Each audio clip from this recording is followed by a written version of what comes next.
Bonjour à tous, ravi de vous retrouver pour ce nouveau numéro du Samedi Politique, un nouveau numéro consacré évidemment aux élections de mi-mandat aux États-Unis. Alors qui de Joe Biden ou de Donald Trump peut se féliciter des résultats ?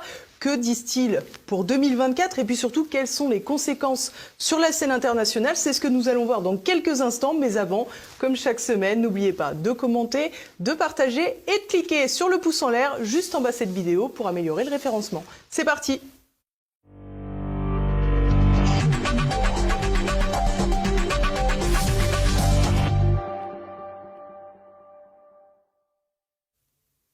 Et à mes côtés pour cette émission, Gérald Olivier. Bonjour monsieur. Bonjour à vous. Merci beaucoup d'être avec nous. Vous êtes journaliste, spécialiste de la politique américaine, chercheur associé à l'IPSE, l'Institut Prospective et Sécurité en Europe. Vous avez également publié de nombreux ouvrages. Je ne citerai que le dernier, disponible dès à présent sur la boutique tvl.fr, sur la route de la Maison-Blanche, le dictionnaire des élections présidentielles américaines. Il est toujours le temps de l'acheter puisque vous avez tout pour comprendre. Absolument. C'était le but de l'ouvrage, c'était d'offrir les clés de chaque élection. Absolument. Et vous avez publié cet ouvrage aux éditions Jean Picolec. Du moins pour le moment, il y aura peut-être une réédition, c'est ce que nous évoquions juste avant. Alors, Gérald Olivier, je précise dès à présent aux téléspectateurs, nous enregistrons jeudi après-midi, puisque le vendredi, c'est le 11 novembre, même si à TV Liberté, on travaille. Et par conséquent, on n'a pas encore tous les résultats de ces élections américaines. Néanmoins, on va pouvoir tirer de nombreux enseignements du scrutin. Alors pour commencer, avant de revenir sur les résultats, quels étaient les enjeux ? Les enjeux de midterm, ils sont doubles, disons. Le premier, c'est que ça sert, je dirais, de référendum sur la politique du président 2 ans après son élection. Inévitablement, c'est toujours comme ça que le vote est appréhendé. Et puis malgré tout, ce sont des élections générales pour renouveler à la fois l'ensemble du Congrès, enfin certains sièges au Sénat, un tiers du Sénat. Le Sénat, c'est un mandat de 6 ans, renouvelé par tiers tous les 2 ans. L'ensemble de la Chambre des représentants.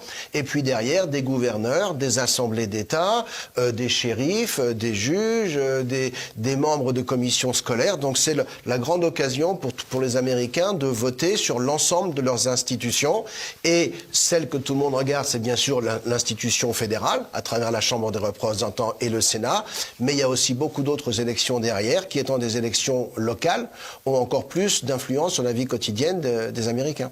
Alors, en général, les élections de mi-mandat sanctionnent le président en exercice. Est-ce que c'est aussi le cas? Et est-ce que vous pouvez nous faire une comparaison avec les élections de mi-mandat du mandat de Donald Trump?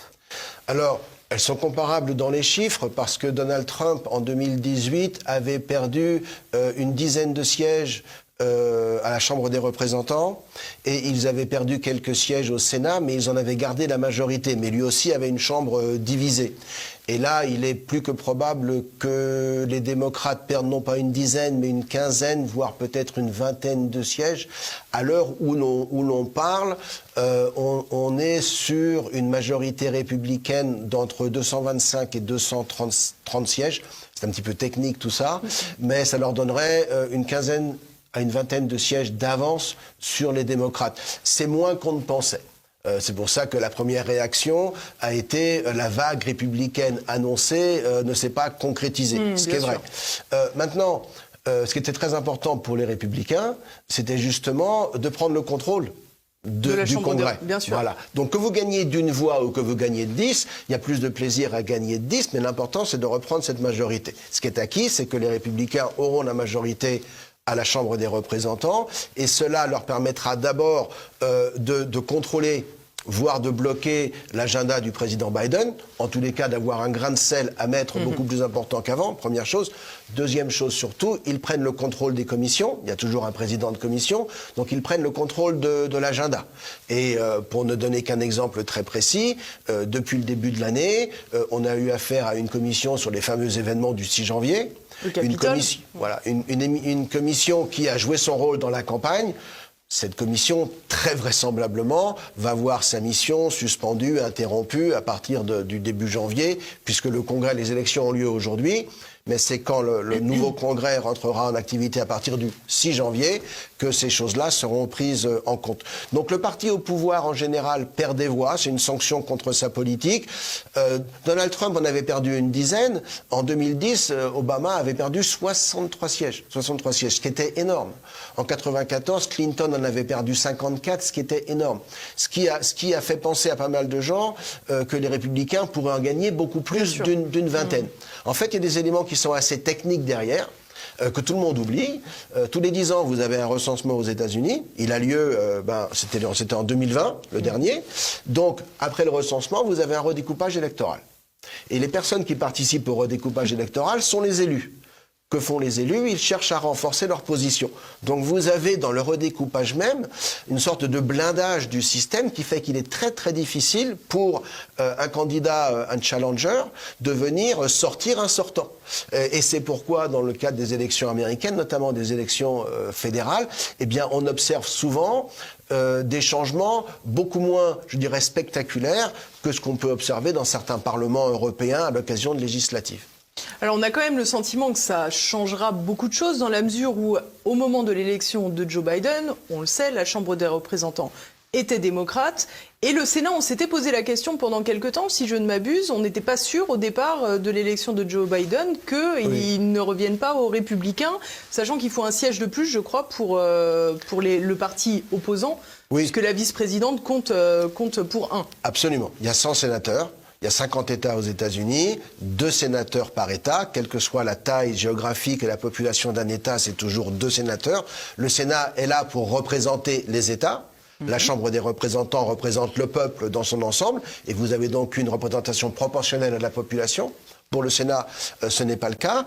Donc, les Républicains, en 2020, de mémoire, avaient 52 sièges.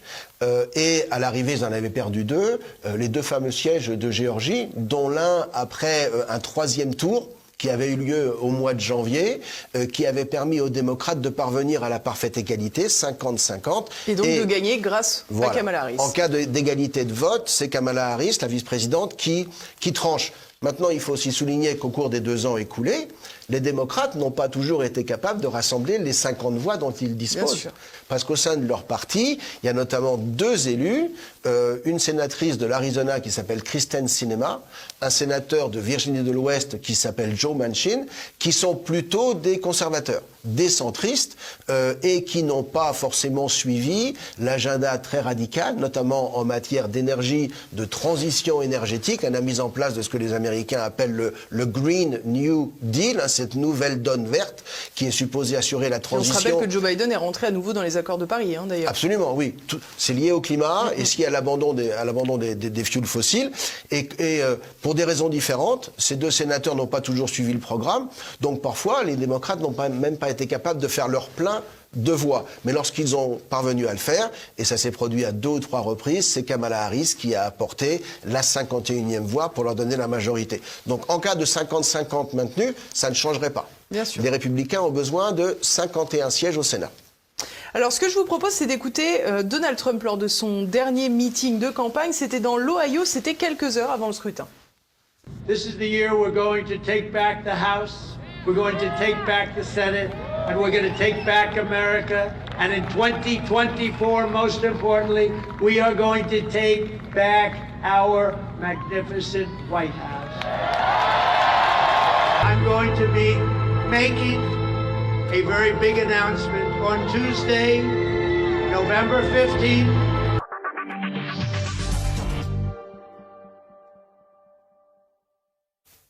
Bon, beaucoup d'ambition pour Donald Trump, et puis on le sait, à l'arrivée, cette volonté de prendre sa revanche en 2024, bien sûr. Oui, alors il y a droit. Il y a droit. Un président peut faire 2 mandats. Il a fait un mandat, donc il n'y a rien qui l'oblige à ne pas se présenter à un second mandat. Et malgré tout, il reste le chef de file du Parti républicain. Il a fait campagne tout au long des primaires et de l'élection générale. Il a mouillé la chemise, on peut le dire. Ah oui, beaucoup. Et puis, il reste extrêmement populaire au sein de la base républicaine. Votre clip ne montrait pas l'assistance, mais quand Donald Trump se déplace, c'est 20 000, 30 000, 40 000 personnes qui viennent l'écouter, comme ça a toujours été le cas. Et ce sont des personnes extrêmement enthousiastes. Donc, il y a une base qui soutient et qui soutiendra toujours Donald Trump et qui va chercher à le propulser vers à nouveau une candidature en 2024. Ce qu'il laissait entendre dans votre petite vidéo, c'est qu'il va se prononcer dès le 15 novembre. Je ne sais pas s'il a changé d'avis depuis, à la lecture des résultats, qui ne sont pas aussi bons que lui-même pouvait l'espérer, mais qui ne sont quand même pas si mauvais que ça. Je pense qu'on en parlera dans le détail un petit peu plus tard. Il reste le candidat favori au sein du camp républicain, mais malgré tout, cette élection a un petit peu changé la donne. Parce qu'il y a un autre vainqueur, dont on parlera peut-être également un peu plus tard, qui s'appelle Ron DeSantis. Alors justement, on va en parler, c'est le fameux nouveau gouverneur de Floride, très médiatique, j'allais dire très photogénique, avec son épouse et ses 2 enfants, beaucoup plus jeune que Donald Trump, encore plus jeune de surcroît que Joe Biden, évidemment. Est-ce que finalement cette élection et cette... avancée de ce monsieur sur la scène politique américaine, c'est pas le pire qui aurait pu arriver à Donald Trump? Alors, c'est certainement, c'est une redistribution des cartes et le combat risque d'être sanglant. Parce que maintenant, il y a véritablement deux têtes de file. Ron DeSantis existait déjà. Je veux dire, il était gouverneur de Floride. Il s'est beaucoup, il a beaucoup agi et il s'est fait connaître pendant la pandémie de Covid parce qu'il a été un des opposants à l'idée du confinement. Lui n'a jamais voulu fermer l'économie du pays. Ça peut se comprendre. La Floride dépend du tourisme, en partie. D'autres choses également aujourd'hui, mais en partie du tourisme. Et il n'a jamais accepté de fermer l'économie de son État au prétexte qu'il y avait une pandémie qui ne touchait pas tant de gens que ça, etc., etc. Donc, évidemment, il s'est mis tous les médias à dos, mais il s'est mis aussi tout un peuple républicain et un peuple relativement libertaire derrière lui. Et à l'arrivée, c'est lui qui a eu raison. Parce que les chiffres des victimes du Covid en Floride sont pas pires qu'ailleurs. Au contraire, ils sont pas pires qu'en Californie. Et l'économie s'en porte beaucoup mieux. Et la Floride est l'État qui, aujourd'hui, aux États-Unis, attire le plus de monde. Quelqu'un disait récemment, il y avait une statistique, il y a pratiquement 1000, écoutez bien, 1000 Américains qui déménagent en Floride tous les jours. Wow. Donc c'est un État qui attire beaucoup de gens. Il attire des retraités, parce que c'est l'État du soleil, mais il attire aussi des jeunes, parce que justement, il a une économie qui est dynamique. Il a un gouverneur qui malgré tout a des positions, vous le soulignez tout à l'heure, familiales, en faveur de la position traditionnelle. Il s'est mis en opposition frontale avec toute l'idéologie woke. Donc si vous rejetez ce mouvement, si vous voulez que vos enfants aillent à l'école et apprennent des choses qui valent la peine d'être apprises, vous allez en Floride. Donc vraiment, il est monté en puissance et son élection, je dirais, est une forme de mini-triomphe. Il a gagné avec 20 points d'avance sur son adversaire démocrate, dans un État que l'on considérait jusqu'à mardi soir un État swing state, un État... qui pouvait basculer en faveur des deux. Quand vous avez 20 points d'avance, on ne parle plus de swing state. Voilà, il a fait basculer l'État dans le camp républicain et il a une recette qui fonctionne. Manifestement, il a été capable d'attirer au-delà de son camp. Il est évident que c'est un argument pour la présidentielle. Parce que si on regarde les chiffres de près, à mon avis, le problème de Donald Trump dans cette élection et le problème des candidats de Trump dans cette élection, c'est qu'ils ont été capables de mobiliser la base, oui, mais ils n'ont pas été capables de rassembler au-delà de la base. Et il y a des raisons qui ne tiennent pas simplement à leur position. Je pense que les démocrates ont joué la diabolisation et qu'elle a très bien fonctionné. Mais pour en revenir notamment dans la lignée du Capitole. Absolument. On doit dire que depuis l'élection, ils n'ont pas cessé. Tout à fait. Ils ont exploité cette journée et de manière, je dirais, politicienne. Mais bon, ça fait partie un petit peu du jeu. Mais donc pour les Républicains, il y a maintenant véritablement deux têtes de file. Vous avez Trump qui a toujours l'ascendant. Parce que je crois que numériquement, il reste le candidat souhaité par une majorité de républicains. Ça pourrait changer dans les semaines à venir. L'élan apporté par l'élection bénéficie beaucoup à Ron DeSantis. Maintenant, Donald Trump, il n'a pas droit à un second mandat, mais il a droit de prétendre à un second mandat. D'autres ont le droit de prétendre à lui disputer la nomination. Simplement, s'opposer à Donald Trump, ça veut dire s'exposer à prendre des coups. On sait bien que lui, il ne retient pas les siens. C'est pour ça que je dis que ça risque d'être un petit peu difficile au sein du camp républicain. Maintenant, ça va aussi être difficile du camp démocrate. Parce qu'un personnage qui sort un petit peu de renforcé de cette élection, c'est Joe Biden. Et Joe Biden, il veut se présenter aussi à un second mandat.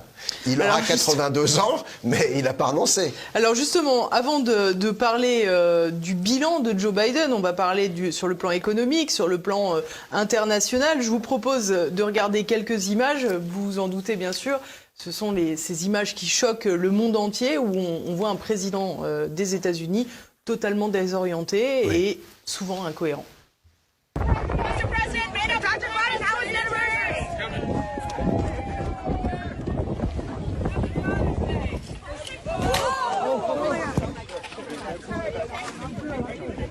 Une chute sans gravité qui aurait pu passer inaperçue si elle n'était pas intervenue après de nombreuses autres.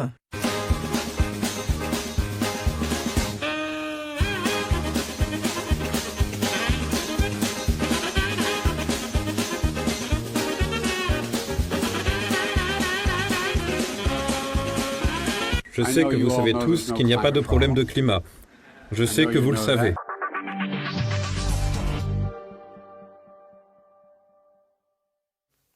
Bon, c'est terrible parce qu'en plus, on en a mis qu'un petit peu, mais on aurait pu évidemment faire 10 minutes comme ça. Quand on a Joe Biden se perd dans le jardin de la Maison-Blanche, Joe Biden appelle un député décédé, il y en a quand même pas mal. Ah, il y en a plein, il y en a tous les jours. Il a toujours l'air perdu. Manifestement, on le monte sur un podium, il fait son discours et il ne sait plus où est la sortie. Lorsqu'on lui pose des questions et qu'il n'a pas une petite carte devant lui pour répondre, il a tendance à bafouiller, à se contredire au bout de 2 phrases, à perdre le fil de la question. Non, il y a des vrais problèmes, problèmes cognitifs ou pas, mais on le lui pardonne. Manifestement, il est très utile au parti. Parce qu'il fait ce qu'on lui dit, et d'ailleurs c'est ça qui est le plus spectaculaire, ou de moins le plus, je dirais, remarquable, pas au sens où admirable, mais ce qui est ce qu'on note le plus dans sa présidence depuis qu'il a été élu. Je rappelle quand même qu'en 2020, il s'est présenté comme le grand papy qui allait rassembler l'Amérique. Donald Trump, c'était le diviseur, et lui, c'était le rassembleur.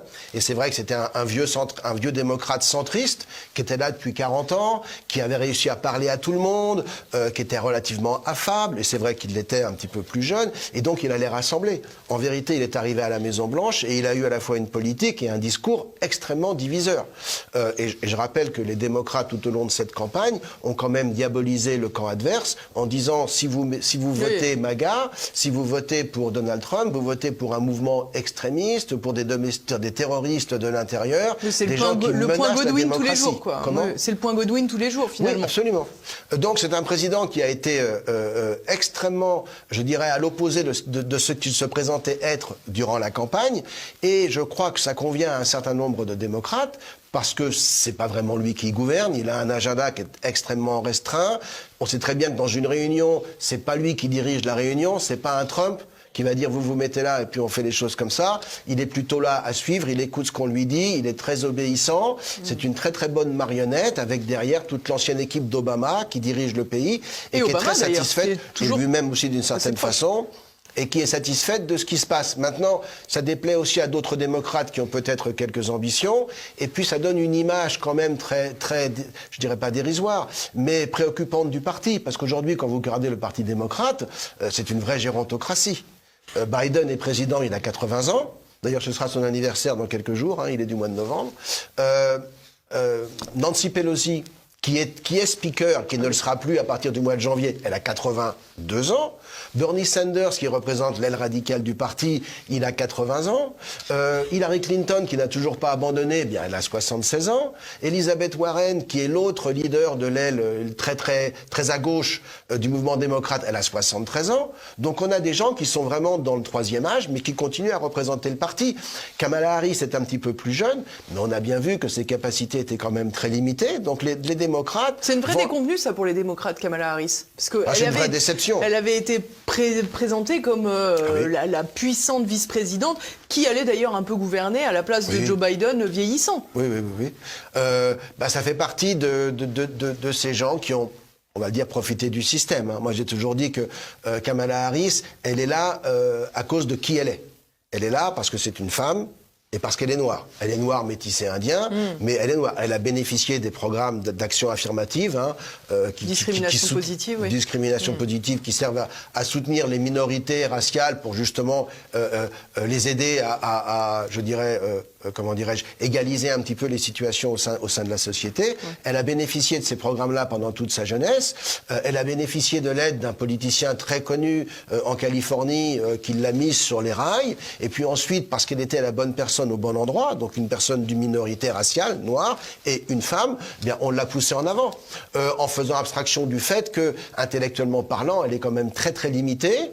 Je ne sais pas si elle travaille ses dossiers comme elle le devrait. C'était une bonne procureure, parce qu'elle a une petite dent. Et elle va vous pousser, mais en vérité, sur le plan intellectuel, elle est quelqu'un de très limité, et on a vu ses limites à l'occasion de son job de vice-présidente. Cela ne veut pas dire qu'elle va renoncer à ses ambitions, hein. C'est pas l'incapacité qui empêche les politiciens de se mettre en avant.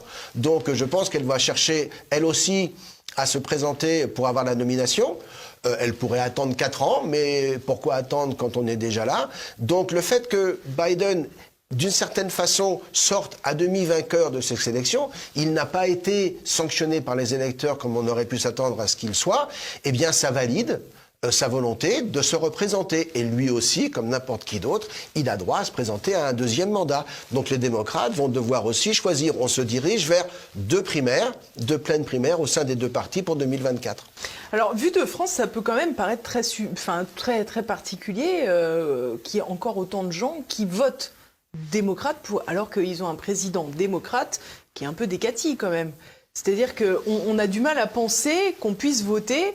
Alors c'est vrai qu'on peut peut-être leur raconter une anecdote, mais il y a 2 États où effectivement les Américains ont élu le candidat démocrate qui est décédé entre le moment où ont été imprimés les bulletins et les résultats, et le vote. Mais comme vous me disiez tout à l'heure en off, on peut le dire, vaut mieux voter pour un candidat qui est mort entre-temps plutôt que ce soit les morts qui votent. Oui, parce que ça arrive aussi. Ça arrive aussi. Alors là, on va pas parler de fraude. On va considérer que ces élections se sont relativement bien déroulées, même s'il y a des États où le résultat tarde à venir. On se pose bien des questions. Hein. En Floride, ils ont dépouillé 7 millions de bulletins en 5 heures. Dans l'Arizona, ils ont du mal à dépouiller 2 millions de bulletins en 3 jours. Donc on se demande pourquoi il y a de telles différences à l'intérieur des États-Unis. Maintenant, pour en revenir au point que vous évoquiez avant, il y a une discipline de parti au sein du Parti démocrate qui fonctionne toujours. Et puis il y a cette volonté non pas de voter pour, mais de voter contre. Et c'est exactement la stratégie qui a été celle des démocrates au cours de cette élection. C'est-à-dire que, on diabolise l'adversaire, ce sont des extrémistes. On maintient la pression à travers une commission du Congrès qui juge un événement qui est un vrai dérapage, même s'il n'est pas celui qu'on prétend, mais il y a eu un vrai dérapage le 6 janvier 2021. Ces gens n'auraient jamais dû prendre le Capitole d'assaut. Ils auraient dû faire autre chose. C'était navrant de le regarder parce qu'il y avait quelque chose de beaucoup mieux à faire, qui était simplement de laisser le processus, je dirais, législative se produire et faire que dans la salle où on était supposé proclamer les résultats, eh bien, il y ait, comme c'est très fréquemment le cas, des objections. Des objections qui sont levées et qui sont argumentées. Et comme c'est retransmis en direct à la télévision, tout le monde peut entendre que dans tel État, on vous dit qu'il y a des soupçons de fraude. Et je pense que ça aurait eu bien plus d'impact que d'envoyer une centaine d'hurluberlus aller parader et faire des selfies dans le Capitole, ce qui était parfaitement ridicule. Donc il y a eu un vrai problème ce jour-là. Il a été exploité par les démocrates pendant la campagne pour diaboliser l'adversaire et mettre en garde les électeurs. Attention, si vous votez pour eux, vous votez contre la démocratie. Et ce message qui, pour quelqu'un comme moi, ne devrait pas fonctionner, je pense qu'il a fonctionné en partie. Et c'est ce qui explique que les démocrates sont prêts à voter démocrate quoi qu'il arrive, parce que c'est toujours mieux que le parti adverse. Et la meilleure preuve de cela, c'est l'élection en Pennsylvanie. Donc si on peut revenir quelques instants sur celle-ci, il s'agissait d'élire un sénateur. La Pennsylvanie est un État très important, un État minier de l'Est des États-Unis. Sa capitale, c'est Philadelphie, donc la capitale historique des États-Unis. Hein. Avant Washington, c'était Philadelphie qui était la capitale. C'est là où se sont réunis les pères fondateurs pour rédiger la Constitution. Donc c'est un endroit extrêmement important d'un point de vue historique. C'est un État qui était détenu par un sénateur républicain, Pat Toomey. Il a pris sa retraite. Et donc le poste était vacant. Et quand un poste est vacant, c'est plus facile de le gagner que de vaincre le sortant, comme je l'expliquais il y a quelques minutes. Et donc 2 candidats s'opposaient, un démocrate qui s'appelle John Fetterman et un républicain qui s'appelle Mehmet Oz, qui était d'origine turque et qui aurait été le premier sénateur musulman s'il l'avait emporté. Mais c'est le démocrate qui a gagné. Ce qui peut ne pas surprendre, sauf lorsque l'on apprend que ce personnage en question, il a eu un AVC il y a quelques mois. Il a eu un accident cardiovasculaire, non, vasculaire cérébral, excusez-moi, vasculaire cérébral au printemps. Ça l'a privé de l'usage de la parole. Ça l'a privé du contrôle de certains de ses membres. Ça l'a hospitalisé pendant des mois. Il n'a pas pu faire campagne. Même quand la campagne a repris, il avait de grandes difficultés à s'exprimer. Il a accepté de participer à un débat avec son adversaire qui a eu lieu il y a une quinzaine de jours. Et pour le débat, on lui a donné un téléprompteur parce qu'il n'est pas capable de comprendre le langage parlé. Il avait besoin que les questions des journalistes soient retranscrites sur un écran. Il lisait l'écran et il répondait comme il pouvait à la question. Et parfois, il répondait à la question avec 3 mots, étant incapable de développer un raisonnement. Et donc, ce qui est apparu, c'est que quelles que soient les qualités humaines de ce personnage, il avait subi une tragédie de la vie et il n'est absolument pas en mesure d'assumer les fonctions de sénateur. Il a quand même été élu. Il a été élu, je dirais, avec un écart qui a surpris. Donc, pour moi, s'il a été élu, c'est pas sur ses propres capacités, mais c'est sur le rejet de son adversaire, qui a échoué à convaincre. Pour quelles raisons ? Je pense qu'il faudra analyser les choses plus en détail. Mais voilà, le côté des démocrates, on a une discipline que chez les républicains, on observe beaucoup moins. À preuve, la situation en Géorgie. La Géorgie, c'est donc cet État du Sud. Il y avait une élection pour le poste de gouverneur entre un républicain sortant qui s'appelle Brian Kemp et son challenger démocrate qui est une femme noire qui s'appelle Stacey Abrams. Et puis il y avait une élection pour le poste de sénateur. Un poste déjà en jeu il y a 2 ans et le sénateur a été élu pour terminer le mandat précédent et maintenant c'était pour un vrai mandat, donc il y avait une nouvelle élection entre un démocrate et un républicain. Le gouverneur, M. Kemp, a été élu avec 8 points d'avance. Le candidat sénateur républicain est à égalité avec le démocrate. Avec trop peu de différence, puisque c'est là où on va revoter et voilà. le 6 décembre. Ni l'un ni l'autre n'a gagné, et il va y avoir un 3e tour au mois de décembre. Mais ce que cela montre, c'est que les républicains ont divisé leur vote. C'est-à-dire qu'ils sont capables de voter pour un gouverneur républicain, mais pour un démocrate au Sénat. Exactement. Donc il n'y a pas cette discipline de parti qu'on observe systématiquement chez les démocrates et qui fait que ça affaiblit le parti. Parce que manifestement, pour des raisons, on ne va pas rentrer dans le détail de la campagne, concernant ce monsieur Herschel Walker, qui est le candidat républicain pour le Sénat, soutenu par Trump, star du football américain, personnage très intéressant pour moi, avec justement 2 carrières, mais pas mal de maladresse, un passé parfois un petit peu confus. Mais à l'évidence, les électeurs républicains sont capables de juger le candidat et non pas de voter la ligne du parti. Oui, bien sûr. Alors que de l'autre côté, on a cette volonté, quel que soit le candidat, on le fait passer parce qu'il faut surtout bloquer les autres, même si c'est pas la personne idéale. Alors finalement, si je vous suis, les démocrates ont plusieurs avantages. D'abord, cette discipline de parti. Et puis ensuite, on a le sentiment que plutôt que de parler du bilan du président en place, on a surtout parlé du Capitole, des outrances de Donald Trump. Bien sûr. Et pourtant, le bilan des 2 premières années de Joe Biden, on peut en parler, je crois. Bien, malheureusement, oui. C'est là où les républicains ont été extrêmement déçus. C'est-à-dire que, comme je le disais au tout début, l'élection de mi-mandat, c'est une première sanction ou plutôt une récompense pour la politique du président. Là, quand on regarde la situation des États-Unis, à bien des points, elle est relativement désastreuse. L'inflation est plus forte qu'elle n'a jamais été au cours des 40 années passées. La criminalité explose, la criminalité violente, le nombre de meurtres, notamment dans certaines grandes métropoles, dirigées par des démocrates, mais Chicago, même San Francisco, la Nouvelle-Orléans, Saint-Louis, etc. Donc on a une criminalité violente qui a explosé, la petite criminalité explose aussi. C'est-à-dire le vol à la tire, les agressions dans la rue, les femmes qui se font voler leur sac à main, qui se font menacer de viol ou parfois violer. Donc on a cette criminalité qui pose problème. On a des prix de l'énergie qui également ont explosé, aussi bien en ce qui concerne l'essence que le gaz de chauffage. On parle beaucoup de la crise de l'énergie en Europe, mais croyez-moi, il va y en avoir une cet hiver aux États-Unis également. Et puis on a cette fameuse immigration clandestine qui a vu 5 millions de personnes, 5 millions de personnes traverser la frontière mexicaine depuis que Biden est président. 5 millions de personnes. Un pays qui n'est pas capable de contrôler ses frontières, c'est un pays qui n'a pas de souveraineté. Donc avec un tel bilan, les Républicains se disaient il n'est pas possible qu'il n'y ait pas une sanction électorale contre le président. Eh bien si, ça s'est produit. Cette sanction, elle est là, mais elle est minime. C'est pour ça que les Républicains s'attendaient à gagner 30-40 sièges à la Chambre. Et ils vont en gagner moitié moins ou à peine. Donc, en dépit de ce bilan très faible, les démocrates s'en sortent très bien. Et moi, j'y vois deux explications. Celle que j'évoquais tout à l'heure, je dirais une incapacité aux candidats républicains de rassembler au-delà de leur base. Et puis, cette fameuse diabolisation utilisée par les démocrates, poussée par le président, soutenue par les médias, renforcé par les cours de justice. Il faut bien comprendre ça. Aujourd'hui, aux États-Unis, c'est aussi un petit peu vrai en France, hein, pour les personnes qui regardent cette vidéo. C'est-à-dire que quand on est dans le camp conservateur, il ne s'agit pas simplement d'avoir de meilleures idées que votre adversaire, mais il faut battre les médias, il faut battre les magistrats, parce que vous avez tout un contexte qui est contre vous. Ce que l'adversaire n'a pas et dont il n'a pas forcément conscience. C'est-à-dire que vous avez cette pensée unique, cette pensée dominante qui fait que si vous allez contre, eh bien vous vous heurtez toute une série d'obstacles.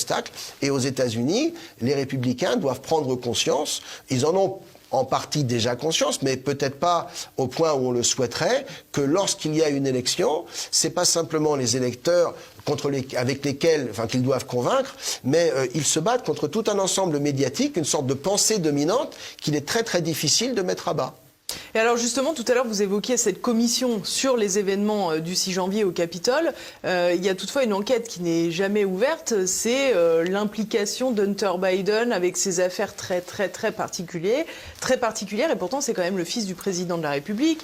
Il a des liens très étranges avec l'Ukraine. Pas rien qu'avec l'Ukraine. Pas qu'avec l'Ukraine, mais en partie avec l'Ukraine, qui est quand même au cœur des inquiétudes sur la scène internationale. Et personne n'en parle, à commencer par les médias. Alors ça pourrait changer. Vous avez parfaitement raison. Vous avez parfaitement raison. Il y a une omerta médiatique sur le cas Hunter Biden.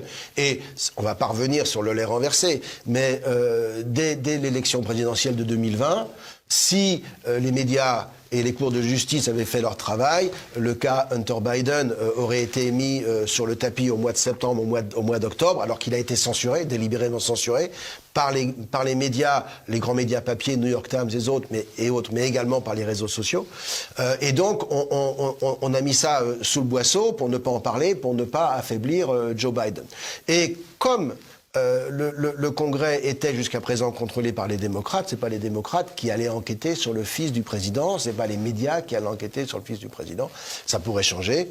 Ça va changer, parce que justement, les Républicains vont prendre le contrôle des commissions, et dès le mois de janvier, il y aura une commission d'enquête sur non seulement les agissements et les relations d'affaires de M. Hunter Biden, mais également sur ses règlements d'impôts, sur ses relations avec certains milieux, notamment, vous savez qu'il est également peintre. Il est artiste peintre. Il est artiste peintre. On a hâte de voir ça. Et donc ces toiles se vendent à 500 000 $ pièce. Il faut les regarder, il faudrait que vous les montriez parce qu'elles sont spectaculaires. On va essayer de trouver ça pour la post-production alors. Voilà, et donc on se pose quand même des questions. Qu'est-ce qu'on achète quand on paye 500 000 $ à M. Hunter Biden? C'est pas son bout de peinture qu'on achète, c'est l'accès à un président. Et c'est toujours ce qu'il a été capable de vendre. Ce jeune homme a vécu grâce à papa, et vous avez un système familial qui un jour, à mon avis, les historiens reviendront en arrière et considéreront que cette époque aux États-Unis fut une époque de grande corruption, mais c'est une corruption qui ne porte pas son nom. C'est une corruption qui est tolérée. C'est-à-dire que dans le système américain, qu'un homme politique fasse profiter sa famille des avantages auxquels il a accès, c'est toléré, même si c'est moralement contestable. Donc Hunter Biden profite de ce système. Joe Biden a fait profiter toute sa famille, son épouse, son frère, sa nièce, ses cousins, son fils, de la position politique qu'il a eue. Et bien évidemment, quand il était sénateur, ça avait un avantage, mais quand il est devenu vice-président, ça a pris une autre dimension. Et c'est alors d'ailleurs là, à ce moment-là, comme par hasard, que Hunter Biden se découvre des relations en Ukraine, en Chine, en Russie, des relations bien entendu qu'il monnaie, et ce sont les dollars qui rentrent par millions dans ses caisses à lui, et on sait très bien ce qu'il vend. Il vend l'accès à la vice-présidence, et aujourd'hui, il est capable de vendre l'accès même au président des États-Unis. Après, ça pose un vrai problème sur le plan stratégique. Mais ne serait-ce que surveiller les activités de ce jeune homme, ça aurait dû être fait depuis des années. Ça ne l'a pas été, parce que le système protège certaines personnes et en attaque d'autres. On a un deux poids, deux mesures. Eric Trump et le fils de Donald Trump sont harcelés en permanence par toutes sortes de cours de justice, par les journaux, pour tout ce qu'ils font. Ils sont surveillés pour leurs moindres faits et gestes, alors que Hunter Biden, dont les activités et les comportements ont parfois été au-delà de l'acceptable, c'est quelqu'un qui s'est drogué à une époque, qui fréquentait des prostituées, qui a acheté une arme, qui s'en est débarrassé dans une poubelle, ce qui est quand même absolument ahurissant. Enfin, voilà. C'est un type qui a un comportement invraisemblable et qui jusqu'à présent n'a jamais été inquiété. Donc ça pourrait changer justement à la faveur de la prise de contrôle de la Chambre des représentants par les Républicains. Alors, dernier moment de cette émission, Gérald Olivier, j'aimerais qu'on parle de l'Ukraine un petit peu. La dernière fois qu'on s'était vu, vous m'aviez dit que finalement, Donald Trump ou Joe Biden, ça ne changerait pas grand-chose pour les États-Unis dans la gestion de la crise ukrainienne. Aujourd'hui, on voit que les États-Unis ont largement contribué sur le plan financier pour l'achat d'armes à destination de l'Ukraine. On peut d'ailleurs s'interroger sur le fait que les Américains cautionnent ou non cela. Visiblement, ils ne sont pas tous opposés à cela. Comment vous voyez les choses sur la question ukrainienne ? Alors, je pense que la pression va commencer à se préciser sur M. Zelensky pour essayer de s'ouvrir un petit peu plus aux discussions. Alors, pour discuter, il faut être deux. Et là, il y a vraiment deux perspectives à prendre en compte, parce que vous avez d'un côté une Russie qui, à mon avis, ne veut pas arrêter. La Russie est partie sur la longue durée. Ils sont partis sur une guerre qui va durer. Ils sont partis sur l'idée d'épuiser mentalement, économiquement l'adversaire. Surtout qu'on arrive à l'hiver ? Oui, mais il y en aura d'autres, j'ai envie de dire. Je pense qu'il y en aura d'autres. À moins qu'une perspective change de manière radicale, je crains fort que ce soit un conflit qui soit gelé pendant l'hiver, qui reprenne après, avec cette idée d'épuiser l'adversaire, même si ça prend 1 an, 2 ans, 3 ans. Et comme on a un adversaire qui, pour l'instant, a pris un petit peu la main sur le plan militaire et qui se dit pourquoi se contenter de récupérer les zones qui ont été envahies après février, pourquoi ne pas récupérer la Crimée qu'on nous a prise en 2014. Vous avez donc M. Zelensky qui a cru que son pays allait perdre au tout début, se voit aujourd'hui en mesure de marquer des points et se dit pourquoi s'arrêter là. Donc on a tout un tas d'éléments qui empêchent la discussion de commencer. Et tant que l'Ukraine bénéficiera d'un soutien sans faille de l'Europe, des Britanniques et surtout des Américains, cette guerre pourra continuer. Maintenant, même aux États-Unis... Pourquoi les Américains soutiennent-ils autant Zelensky ? C'est pour les droits de l'homme ? Non, alors il y a deux, officiellement, c'est pour ça. C'est dans la perspective américaine, c'est la victime. Après tout, dans la perspective américaine, et je dirais pour les électeurs américains, pas pour les stratèges qui connaissent l'histoire, oui. D'accord ? Mais pour un électeur américain, la guerre commence le 24 février par l'invasion de l'Ukraine par la Russie. À partir de là, la victime, c'est l'Ukraine, et on se met du côté de la victime. On sait pas ce que c'est le Donbass, etc., etc. Absolument. On rentre pas dans les détails. Voilà. Même sur la carte, ils auraient du mal à la placer, même aujourd'hui. Maintenant, comment dirais-je, il y a des stratèges qui ont compris l'intérêt géostratégique qu'il y avait à affaiblir la Russie. On considère que cette guerre est une erreur stratégique de Vladimir Poutine, et donc on va en profiter. Et pour en profiter, faut affaiblir l'adversaire, et tant qu'on peut l'affaiblir, on va continuer à l'affaiblir. Et si affaiblir cet adversaire passe par armer quelqu'un qui fait la guerre pour vous, pourquoi ne pas en profiter ? Maintenant, au sein de l'électorat, et chez les Républicains en particulier, il y a un certain nombre de gens qui disent « Attendez, il y a des Américains qui souffrent, on a dépensé 80 milliards en 1 an pour l'Ukraine. Pourquoi on n'a pas dépensé 80 milliards pour des Américains qui en auraient eu tout autant besoin ?» Donc je pense que les pressions vont commencer à se faire pour que cette guerre ne devienne pas, je dirais, un tiroir-caisse pour l'Ukraine aux frais des Américains. Voilà, c'est dans cette mesure-là, c'est à la marge, Ça ne va pas se faire du jour au lendemain, vous n'allez pas voir la stratégie américaine changer. Ensuite, la politique étrangère, c'est malgré tout le précaré du président. Le président n'a pas changé, son secrétaire à la défense pour l'instant ne change pas, son, comment dirais-je, secrétaire d'État reste Monsieur Blinken. Donc l'appareil d'État qui gère la question ukrainienne ne change pas. Par contre, c'est toujours le Congrès qui contrôle la bourse. C'est le Congrès qui autorise la sortie des fonds. Et il est fort probable qu'il y aura peut-être un petit peu plus d'exigences du côté du Congrès maintenant qu'il est sous contrôle républicain qu'il n'y en avait du temps où il était sous contrôle démocrate.